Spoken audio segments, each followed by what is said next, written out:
दोस्तों, महाभारत ग्रंथ में मनुष्य को भोजन करते समय कुछ बहुत ही जरूरी नियम बताए गए हैं। अगर कोई मनुष्य इन नियमों का पालन करते हुए भोजन करता है तो उसे आरोग्य के साथ ही सुख, समृद्धि और वैभव की प्राप्ति होती है। शास्त्रों में बताए गए ये नियम वैज्ञानिक दृष्टिकोण से भी परिपूर्ण है। इस प्रकार से भोजन करने पर मनुष्य सभी देवी देवताओं का आशीर्वाद प्राप्त करता है। अतः आप भी भोजन करते समय इन नियमों का पालन अवश्य करें। तो आइए बिना देरी किए जान लेते हैं वो कौन से नियम है। पर उससे पहले अगर आपने चैनल को सब्सक्राइब नहीं किया है तो इसे सब्सक्राइब कर लीजिए। साथ ही वीडियो को एक लाइक करना ना भूलें। सबसे पहली बात, भोजन करने से पहले 5 अंग, 2 हाथ, 2 पैर और मुख, इनको अच्छी तरह से धोकर ही भोजन करना चाहिए। भोजन से पहले अन्न देवता एवं अन्नपूर्णा माता की स्तुति करके उनका धन्यवाद देते हुए तथा सभी भूखे प्राणियों को भोजन प्राप्त हो, ईश्वर से ऐसी प्रार्थना करके ही भोजन को शुरुआत करनी चाहिए। भोजन बनाने वाली महिलाओं को स्नान करके ही शुद्ध मन से मंत्र जाप करते हुए ही रसोई घर में भोजन बनाना चाहिए। सबसे पहले 3 रोटियां, एक गाय के लिए, एक कुत्ते के लिए और एक कौवे के लिए अलग निकाल कर फिर अग्निदेव को भोग लगाकर ही घर वालों को खिलाना चाहिए। भोजन किचन में बैठकर ही सभी के साथ करें। प्रयास यही करना चाहिए कि परिवार के सभी सदस्यों के साथ मिल बैठकर ही भोजन किया जाए।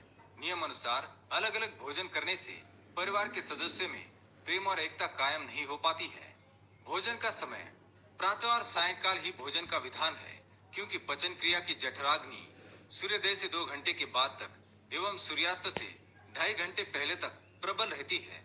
जो व्यक्ति सिर्फ एक समय भोजन करता है वह योगी है, और जो 2 समय भोजन करता है वह भोगी कहा गया है। तीसरी बात, भोजन की दिशा। भोजन पूर्व और उत्तर दिशा की ओर मुख करके ही करना चाहिए। दक्षिण दिशा की ओर किया गया भोजन प्रेत को प्राप्त होता है। पश्चिम दिशा की ओर किया हुआ भोजन खाने से रोगों की वृद्धि होती है। चौथी बात, ऐसी अवस्था में भोजन ना करें। शैया पर बैठकर अर्थात बिस्तर पर बैठकर अपने हाथों पर रखकर या टूटे फूटे बर्तनों में भोजन कभी करना नहीं चाहिए। मलमूत्र का वेग होने पर भी भोजन करना नहीं चाहिए। कलह अथवा क्लेश के माहौल में भी भोजन करना अनुचित माना गया है। अधिक शोर शराबे के स्थान पर भी भोजन करना उचित नहीं। पीपल एवं वटवृक्ष के नीचे बैठकर भी भोजन नहीं करना चाहिए। परोसे हुए भोजन की कभी निंदा नहीं करनी चाहिए। खड़े खड़े भोजन करना भी अनुचित माना गया है। जूते पहनकर या सिर ढककर भी भोजन नहीं करना चाहिए। आइए अब जानते हैं भोजन कैसा होना चाहिए। बहुत तीखा या बहुत ही मीठा भोजन नहीं करना चाहिए। किसी के द्वारा छोड़ा हुआ भोजन भी कभी ग्रहण नहीं करना चाहिए। आधा खाया हुआ फल, मिठाइयाँ आदि फिर से नहीं खानी चाहिए। खाना छोड़कर उठ जाने पर दोबारा भोजन कभी करना नहीं चाहिए। जो कोई भी ढिंडोरा पीटकर खिला रहा हो वहां पर जाकर कभी भोजन नहीं करना चाहिए। पशु या कुत्ते के द्वारा छुआ हुआ भोजन कभी करना नहीं चाहिए। रजस वाला स्त्री के द्वारा परोसा गया भोजन भी करना अनुचित है। श्राद्ध का निकाला हुआ, बासी या मुंह से फूंक मारकर ठंडा किया गया भोजन भी करना अनुचित है। बाल गिरा हुआ भोजन भी ना करें। अनादर युक्त, अवहेलनापूर्ण परोसा गया भोजन भी कभी ना करें। कंजूस के द्वारा वैश्या के हाथ का, शराब बेचने वाले का दिया भोजन भी और ब्याज का धंधा करने वाले व्यक्ति का भोजन भी कभी करना नहीं चाहिए। छठी बात, भोजन करते समय ध्यान रखें। भोजन के समय मौन रहे। रात्रि के समय भरपेट ना खाए। अगर भोजन करते समय बोलना आवश्यक है तो केवल सकारात्मक बातें ही करें। भोजन करते समय किसी भी प्रकार की समस्या पर चर्चा ना करें। भोजन को बहुत चबा चबा कर खाए। सबसे पहले मीठा, फिर नमकीन और अंत में कड़वा खाना चाहिए। थोड़ा सा भोजन करने वाले को आरोग्य, आयु, बल, सुख, सुंदर संतान और सौंदर्य प्राप्त होता है। सातवीं बात, भोजन के पश्चात क्या नहीं करना चाहिए। भोजन के तुरंत बाद पानी या चाय नहीं पीना चाहिए। भोजन के पश्चात घुड़सवारी, दौड़ना, बैठना, शौच आदि प्रकार के कार्य नहीं करने चाहिए। भोजन के बाद क्या करें। भोजन के पश्चात दिन में भोजन करने के पश्चात टहलना चाहिए और रात्रि के समय 100 कदम टहलकर बाईं करवट में लेटना अथवा वज्रासन में बैठने से भोजन का पचन अच्छे से होता है। भोजन के 1 घंटे के बाद मीठा दूध एवं फल खाने से भोजन का पचन अच्छी तरह से होता है।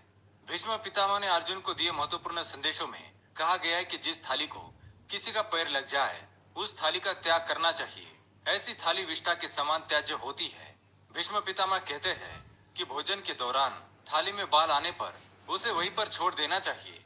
बाल आने के बाद भी खाए जाने वाले भोजन से दरिद्रता का सामना करना पड़ सकता है।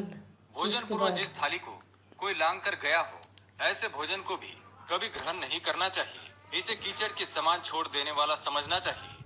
भीष्म पितामह ने अर्जुन को बताया कि एक ही थाली में भाई भाई भोजन करे तो वह अमृत के समान हो जाती है।